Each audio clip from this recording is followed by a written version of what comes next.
បាទជំរាបសួរពុកម៉ែបងប្អូនទាំងអស់គ្នាបាទឡងថ្ងៃនេះមើលផ្ទះ idol មកដល់ផ្ទះ idol ហ្មងបាទជំរាបសួរ idol ចាជំរាបសួរពងធ្វើអីហើយយីមកដល់ពេលអាដែងនេះទៀតណាពេលស្លដាំទៀតណាឥឡូវអងឲ្យកូនឆាតកួននេះអូសាច់ឈូកឆាតកួនណាហ្នឹងហើយអូឥឡូវហ្នឹងគេឆាតកួនហ្នឹងហើយចុះមិនបានឆាតកួនទៅរើដៃកាន់ទូរស័ព្ទរើបានហូបដែរម៉ាក់ដែរប្រើអង្គដល់ពេលប្រើត្រូវមើល YouTube អូហ្នឹងហើយបងប្អូននេះឥឡូវហ្នឹងសួរថាចេះអត់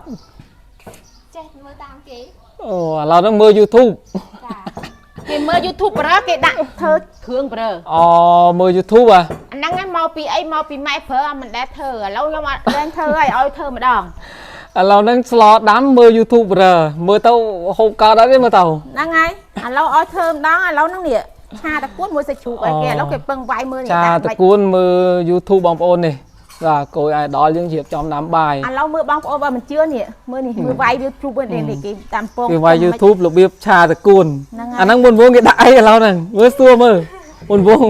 គេបុកមហែកហើយតែមកដាក់ប៊ីចេងទឹកត្រីគេបោះតោអូអ្នកចេះហ่าបងប្អូនអ្នកកូនខ្ញុំចេះហ្មងណាមន់ណាស់និយាយរួមមកបើខាងហូបអាហារលេខ1មកធ្វើស្អីក៏វាយ YouTube ដែរគាត់ណាជាតិពងទាហ្នឹងក៏វាយ YouTube មើលដែរចាប់ហើយចុះយើងនៅផ្ទះអត់ចេះបង្រៀនកូនទេបង្រៀនប៉ុន្តែអត់មើលអស់ហៅមកអត់លេះទៅនេះលេះទៅនោះចឹងរៀនចឹងហ៎ដល់ពេលទៅធ្វើឥឡូវគេអាង YouTube ឥឡូវស្អីក៏មានដែរ YouTube ខ្ញុំចាំតែហូបឯងចាំមើលហើយមើលសួរម្ដងទៀតមើលសួរថាប្រហែលដងហើយដែលថាធ្វើម្ហូបចឹងដល់មើល YouTube ចឹងមើលម្ដងហើយឲ្យតែម៉ែប្រើឲ្យតែម៉ែប្រើគឺមើល YouTube ចឹងឥឡូវមើលសួរម៉ែពេលដែលកូនមើល YouTube ឲ្យឆ្លដាំចឹងឆ្ងាញ់អត់ទេវាមិនសូវឆ្ងាញ់ទេប៉ុន្តែចេះទ្រាំទៅបើរវល់ឡៃគិតមើលអាម៉ែឲ្យមើលផ្ទាល់អត់មិនអត់ទេណាបើមើល YouTube មើលអត់មានភាសាខ្ញុំអត់ឥឡូវហ្នឹងហើយប៉ុណ្ណាណែអត់មានចេះធ្វើអីហ្នឹង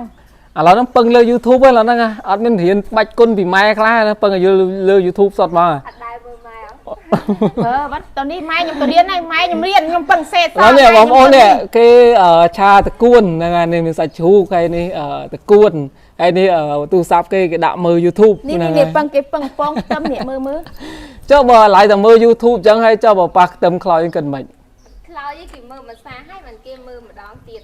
ឡូវមើលធ្លាប់ធ្វើម្ហូបអីខ្លះឲ្យម៉ែដែលថាមើល YouTube ធ្លាប់ធ្វើម្ហូបអីខ្លះហើយឆាជ្រែកហើយហ្នឹង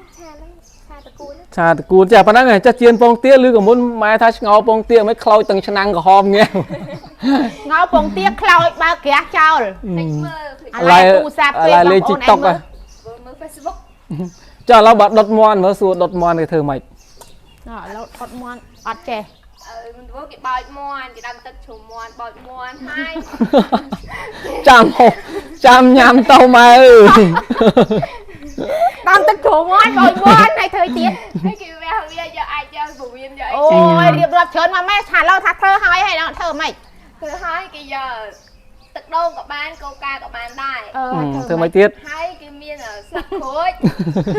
គល់ស្កៃហើយគេដាក់មាន់ចូលហើយគេចាក់ទឹកដូងហ្នឹងឬក៏ទឹកកូកាហ្នឹងចូលហើយធ្វើម៉េចទៀតហើយដុតវាខ្លោចចូលបើក្រាស់ទុកឲ្យវាមើលទៅមកក្រហមប្រែវាម្ដងបន្តិចក្រហមអូចឹងឥឡូវរបៀបធ្វើទឹកត្រីធ្វើម៉េចទឹកត្រីទឹកត្រីទៅលក់ធ្វើម៉េចទៀតលក់មើលទៅកាមេរ៉ាគេដាក់ខ្ទឹមហើយម្ទេសចេងទឹកត្រីខូចចូលគ្នាបានទឹកត្រីអត់បុកអត់អីដាក់ទាំងមកអ្នកចេះ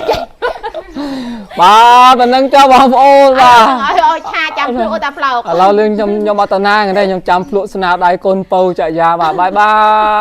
យ